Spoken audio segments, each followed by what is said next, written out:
Hey guys, welcome back to the channel. Carl here. Been a couple weeks, maybe 3 weeks since I posted a video. Had a lot going on here lately, and I've only had, found time to work on the aquarium like after work for a little bit. I really haven't had any whole days to focus on the aquarium, but I have made some progress since my last video.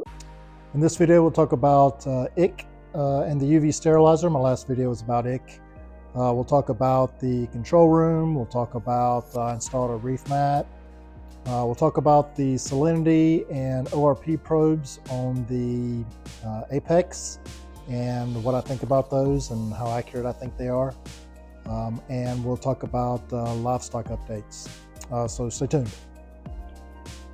So IC and the UV sterilizer. So like I said, the last video was on IC. I was kind of in panic mode in that video. I had a tang show up with IC, pretty severely covered in IC. Initially I thought it was velvet, but kind of came to realize it was IC. And went through the whole process of quarantining all the fish from the aquarium. And I kept them in isolation for about 3 weeks. I know that they recommend much longer, but I decided to go with the UV sterilizer, and it seems to be doing pretty well. I've added 1 new fish since then, so it is going pretty well with the fish and the IC issue. I haven't seen any new spots or anything like that, so I'm kind of crossing my fingers that I kind of tackled that issue, but I will keep an eye on it. So this is a sterilizer. It's up and running. Seems to be doing fine. I can monitor if it's on, basically with the power monitor on the apex, and it pulls about 24 watts. It's rated for 25, pulls about 24. So it seems to be doing okay. On this black hose here, I have this connected to a RedSea Reef-Run 4000. Initially I had it attached to a pretty cheap pump, and I was only getting 300 gallons per hour out of the on the other side of the UV sterilizer, and I changed out for the Reef-Run, and I'm still only getting 300 gallons per hour.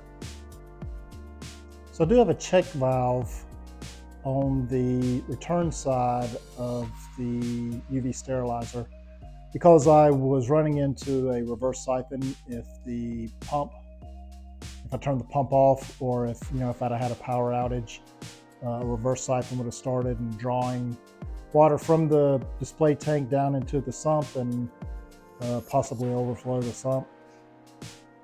So I was thinking that the check valve was causing the slow flow rate, but I bypassed the check valve and I'm still getting 300 gallons per hour. So it must be the sterilizer itself that's the bottleneck here.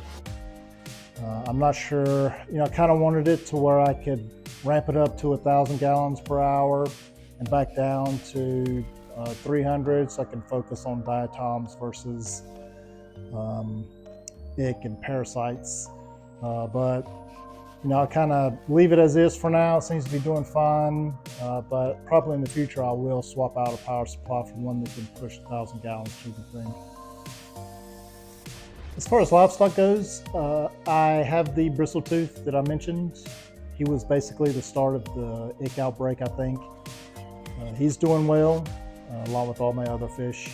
I've only added a cleaner wrasse who seems to be doing fine too. He's only been there a couple of days. We'll see how it goes. I didn't quarantine him. I should have learned my lesson, but I figured with the UV sterilizer running, hopefully I've got kind of a handle on the parasites. We'll see. But I just kind of rolled the dice and went back to my old ways. Live and learn, maybe not. So we'll see. As far as the other livestock, I have started moving some invertebrates from the 75 to the 625. They seem to be doing fine. So, I'm taking this really slow and really a really methodical change over. since I have the luxury of doing that, I'm not really rushed into dumping everything from one tank into the other. So just kind of taking it easy, one step at a time. I did throw a leather into the aquarium, the new aquarium. We'll see how that goes. This leather's always mad. It seems like the only time it's happy is if I move it, and it stays happy for about a week and then gets mad again. So it's like constantly having to move him. I can never find his happy spot. So maybe the new aquarium will be his happy spot. We'll see. I want to give you a quick update on the control room. I haven't done a ton of work in it, but I have done some. So let's take a look. All right, so here's what we got. I'm kind of sitting on the floor. I have all this stuff fairly low to the floor, but you can see I have the RedSea controllers. One is for the pump and one is for the return pump. The two return pumps, the main and then the UV sterilizer pump. The other is for auto top off. I have the Apex controller head, the power block 823. I need another one of these, so kind of been looking around on Facebook. I found a couple that were fairly cheap and just didn't pull the trigger on them, but I'm still looking. May buy new, I'm not sure. I got the Inkbird heater controller. See, I've got another screw there for the other one, which is currently still in the 75. So once I make that transition, I'll pop the other controller here and, you know, have a primary and a secondary heater controller. Then I have the dose, the Neptune dose, which is going to be for automated water changes. I'll probably work on that today because I'm getting tired of dealing with that. So I want to automate that. You know, probably just do push button versus daily changes, but we'll see. Next up, I've got the carbon reactor as well as biopellet reactor. I just started the biopellets. I'm not sure if I have, and you can see this is contained in the control room. So this is the intake from the aquarium and this is the return back to the aquarium. I've got valves on those. I can turn them off if I want to pull the unit completely out. Seems to be doing okay. I probably won't run this carbon too much, just occasionally, just to polish. And I'm not going to touch this biopellet reactor for at least a month or two, just so we can establish. You can see I've got a lot of cable work here that I got to clean up, but I am getting there. I've got, where are they? I don't see them here in front of me, but I do have some things that will hold these power bricks, and I can put them up on the wall here, so I'll stack them up there.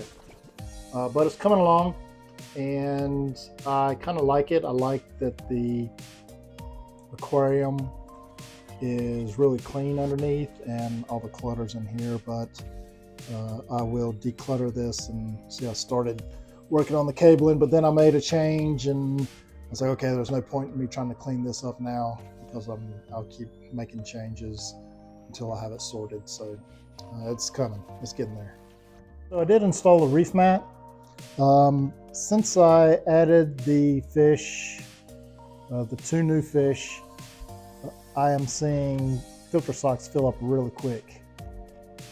I think some of it I may be overfeeding them slightly because, you know, I want to keep them, you know, I wanted to overfeed them to help, you know, get their strength up over the ick.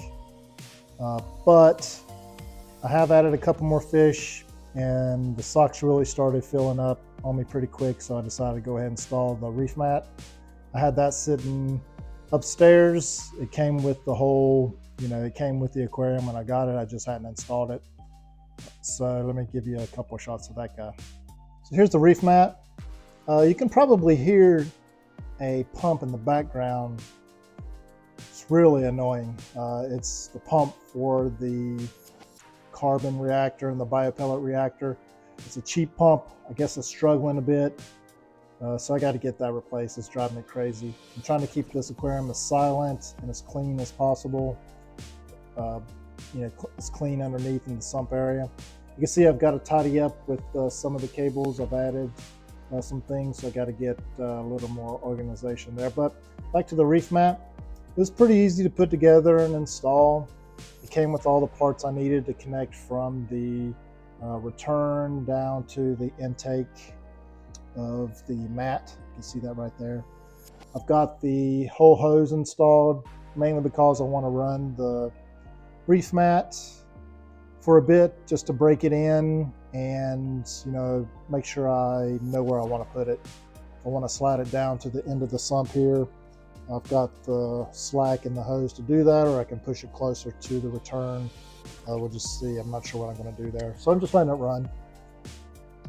One thing about it is this thing is the roller mat is advancing like crazy.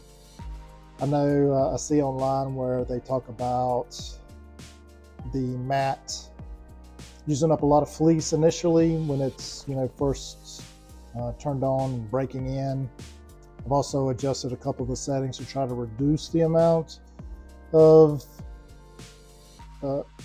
fleece that it uses, but so far it's like really capturing a lot of material there, and I guess it kind of shows that the slacks weren't lying to me.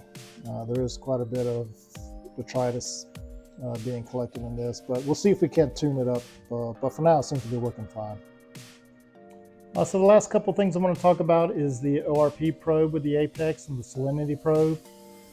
The ORP, I like it. It doesn't tell you a whole lot. It just tells you, it gives you a range. It's supposed to indicate water quality and cleanliness. And I really didn't see much value in it until I did the first water change. I ran the aquarium with the original water for a couple months before I even did the first water change. And you can see when I did the water change, the ORP value bumped up quite a bit. I'll show you a graph of that. So it does give you an indication of water quality. It also bumped up a bit when I installed the UV sterilizers. So I like it for that purpose. Kind of, it doesn't give you, there are a lot of things that can affect it, but it does kind of give you a little bit of confidence in that your water is either stable or improving, or it gives you the warning that if it's going in the wrong direction, you need to do something to tidy up.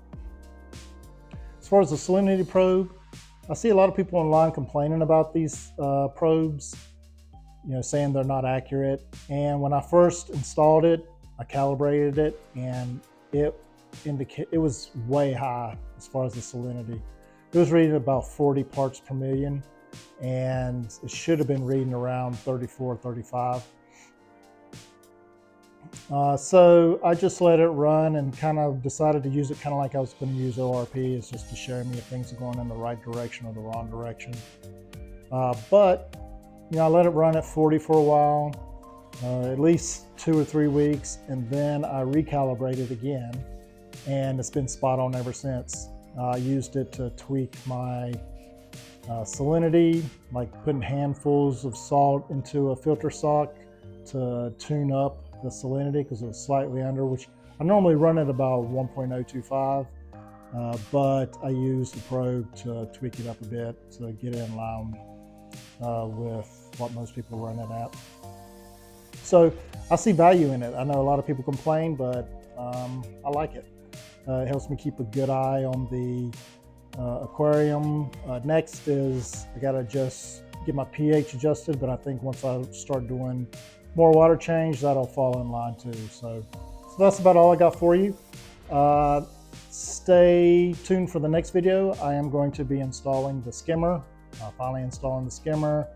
I am going to be doing the auto top off, running water from the control room into the aquarium versus a bucket, which is what I'm doing right now, which is kind of a pain in the butt. And also I'll be doing automatic water changes with the dose that I showed you earlier.